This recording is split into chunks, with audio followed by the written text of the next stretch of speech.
Hello everyone, welcome to Chess Master Strategy. Today I'm going to share you a game played in 1966 in Spain between the 8th World Chess Champion Grandmaster Mikhail Tal and the International Master Robert Wade. Mikhail Tal played as white and Robert Wade played as black.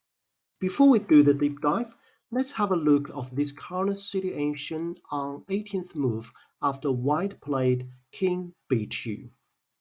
If you playing as black, what's your best move that could possibly beat the world champion? Think about it. Let's review the answer at the end of the video.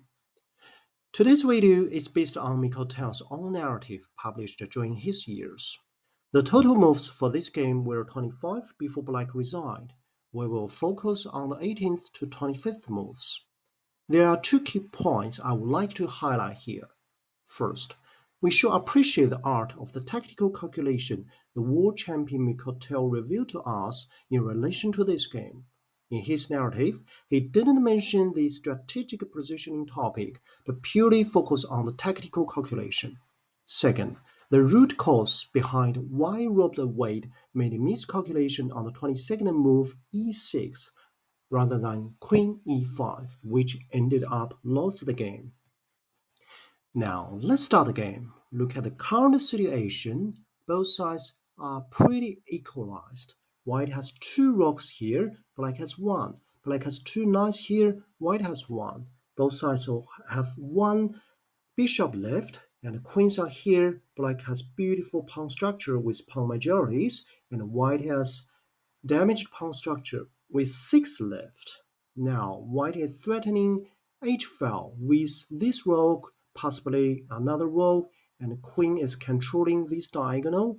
On the other hand, rook and queen are threatening c3 square. So white's king and queen are protecting this square, which means the white's queen is not free to go right now. Okay, and furthermore, on b file, you can see white king is probably in potential danger, in potential exposure. Now, in the actual game, c5 is played. That's not the best move. The strategy behind black is to put more pressure on c3 square. Rook h1, put pressure on h-file.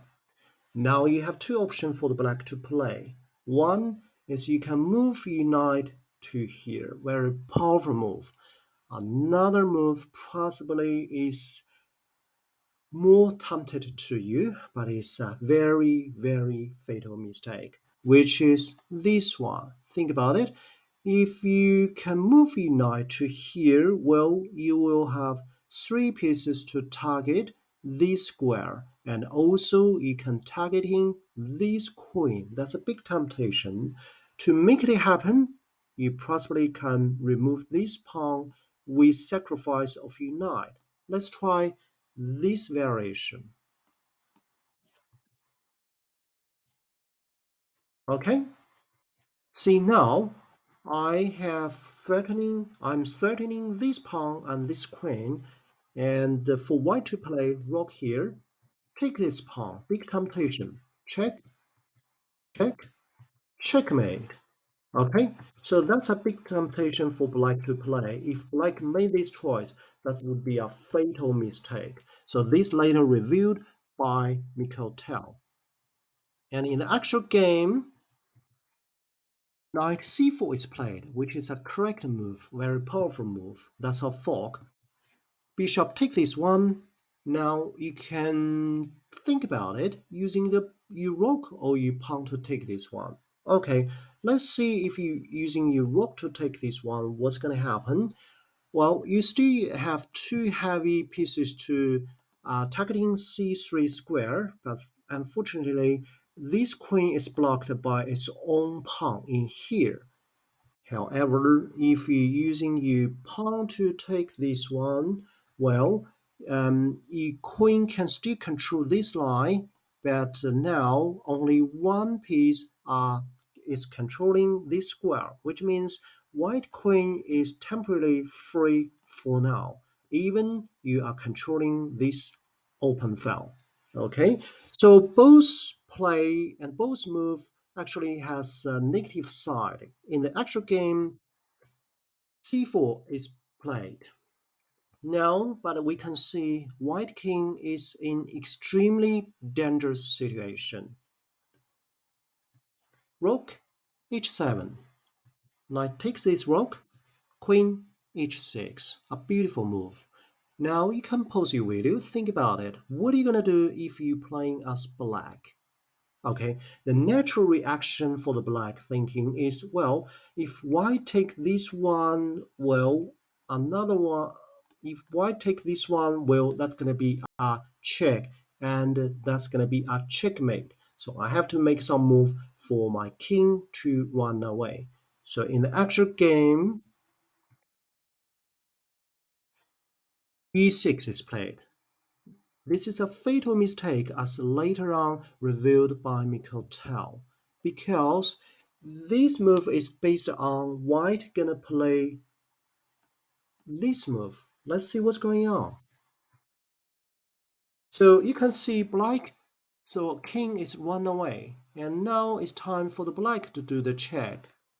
White is losing the tempo. Okay, so in the actual game, white made a very powerful and solid move, which is f4. Okay, what's the reason? Before we talk about the reason, let's go back to furthermore. Imagine what's the best move actually for here to play as black. Queen e5. Why?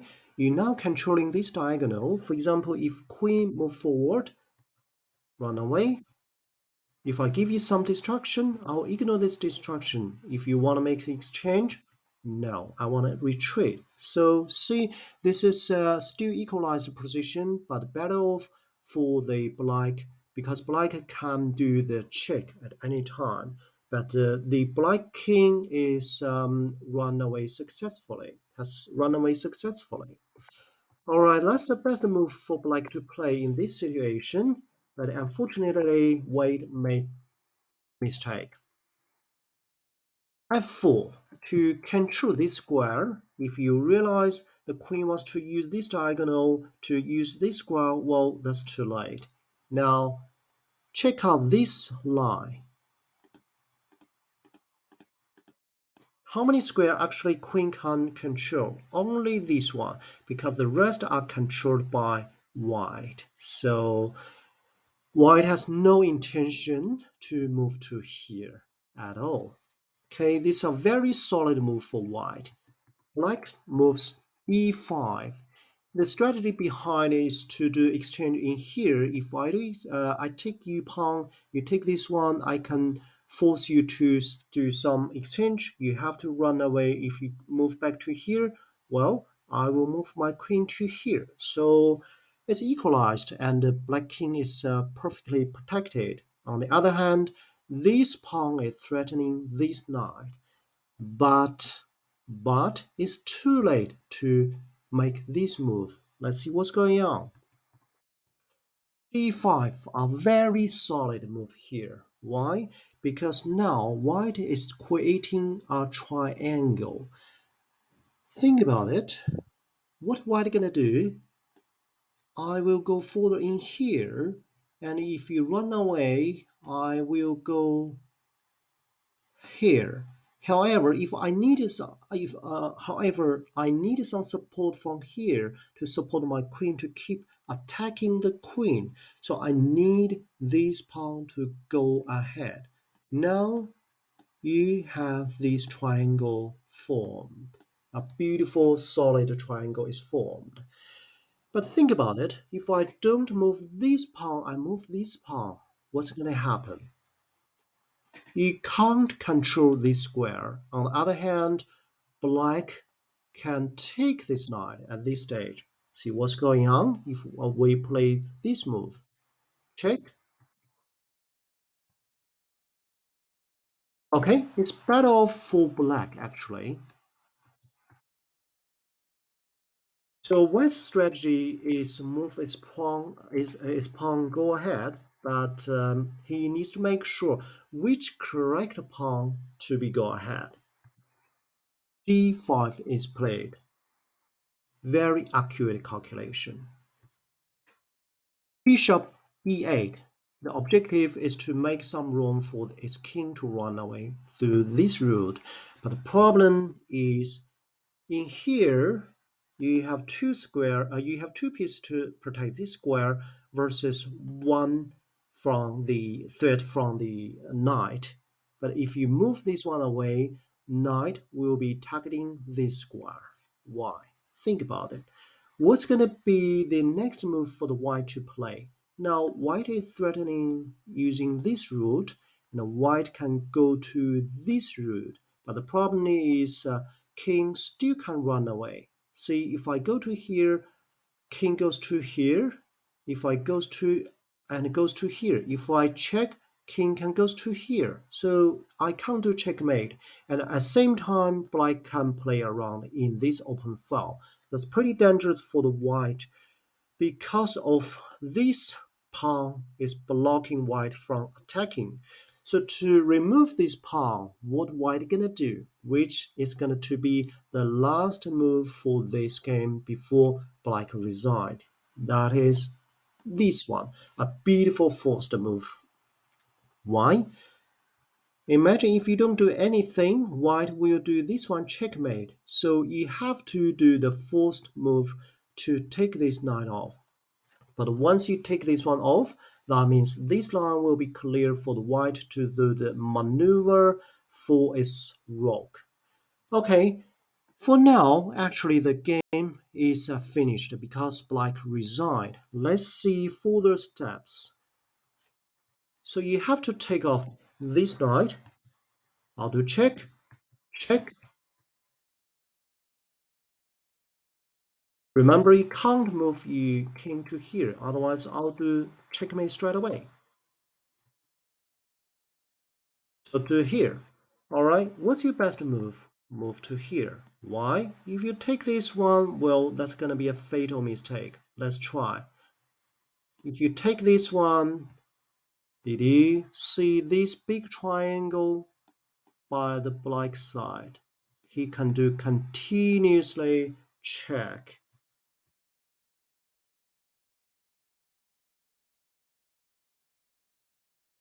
That's gonna be a draw.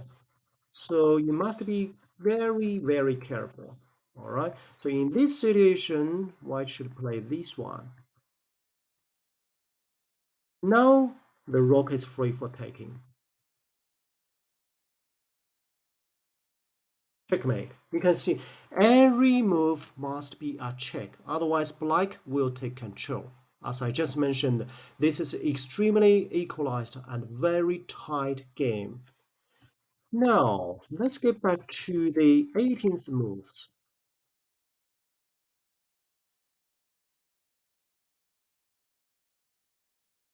Okay, did you figure out what's your best move to be if you playing as black? Can you be the world champion?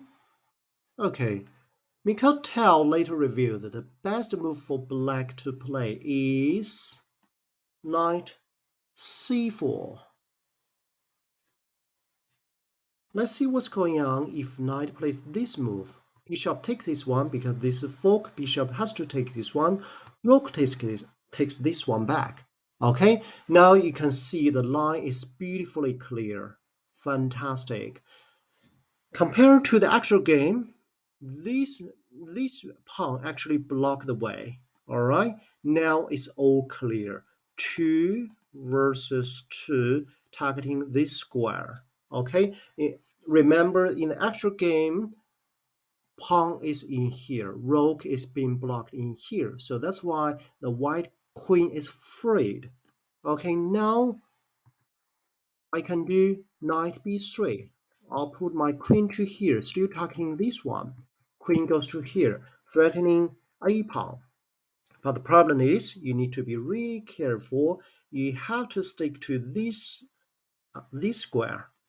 Okay? Now black has another fantastic plan. Well, if I can move my knight to here, that's going to be a fork. To be able to do that, I'll do that to make some sacrifice. All right. So be careful. If you do this way, see, that's a continuously checkmate. Now you got a checkmate. So you have to run to here. That's a continuously check, unstoppable. So that will lead a draw situation. But the white doesn't want to draw. So you have to stick to this pawn. Take this one, I'll do a fork. Now black has another fantastic move over here. See, that's the only situation for this knight can move away from protecting position, defensive position, and to move away and to here to here. Now you can imagine what's gonna happen. If I take this one, well, white will lose a tempo because king needs to run away to here. Then I'll take another rook. White is losing. So white has to accept sacrificing is I should say sorry. White has to make counterattack and which is rook take this one, allowing the knight to take this queen. I'll take this one back. Now the situation is better for black. See, black has beautiful pawn structure with majority and pawn majority, and white has three pawns left, two rook plus one knight versus one queen. As Mikhail Tal reviewed this position, if black can plan carefully and accurately, black will win the game. Did you figure out? No worries if you didn't, because the international master Robert Waite didn't even think of this move during the game. As we can see, Mikhail Tal's style of play was very aggressive and involved heavy calculation. His approach over the board was very pragmatic. He described himself as a typical tactical chess player based on accurate calculation. Okay, I hope you learned something from our world champion and learned something from his heavy calculation. I hope you enjoyed the game for today. Bye for now.